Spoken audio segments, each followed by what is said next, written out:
Have you ever asked yourself if you could be the reason why there's peace in the world? Have you ever thought about contributing to the modern wellness of society and helping those and bettering those lives of people you've never met? Jane Addams originated from the United States.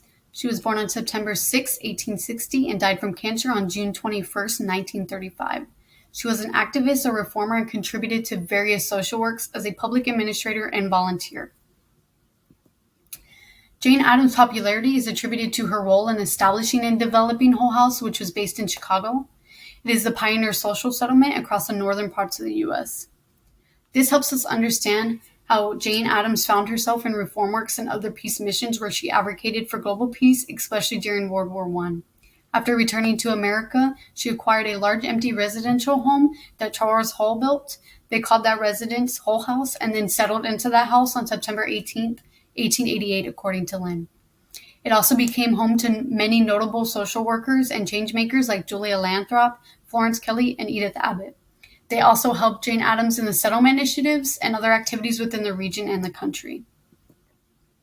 So what makes Jane Addams a remarkable figure and essential personality in the current era?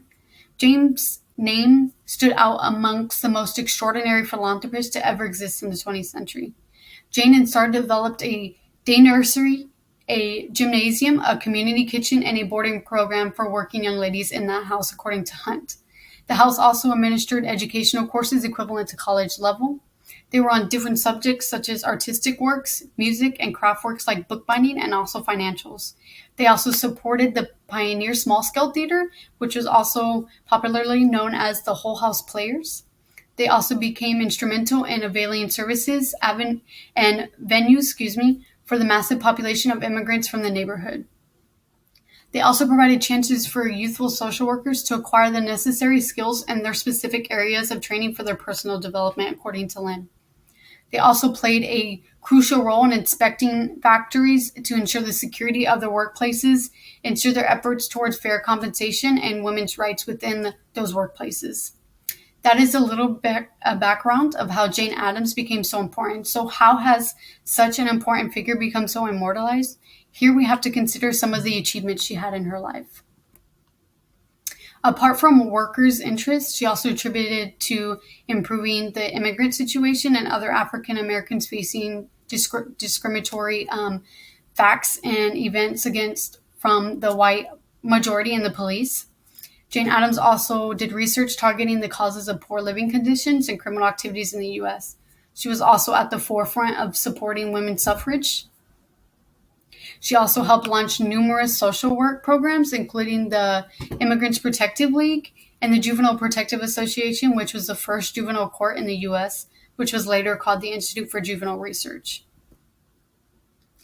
Leadership roles that Jane Addams played at a global scale, her role in supporting the women's affairs and peace within many parts of the world led her to becoming the pioneer female leader of the National Conference of Social Work in 1910. She also rallied behind the Progressive Party because the party's politics coincided with the social causes she had been campaigning for already and would result in a more progressive society.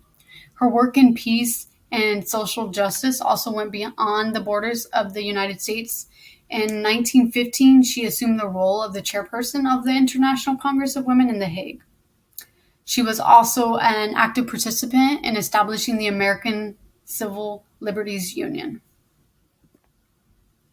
However, did you know that Jane Addams came to be who she was?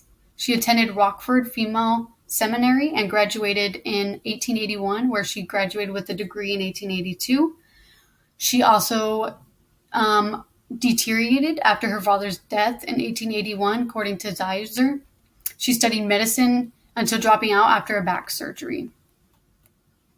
Together with her Rockford friend, who was Star, that I previously mentioned, they visited places like the Tony B. Hall, which was a settlement house in the Whitechapel district in the capital of London.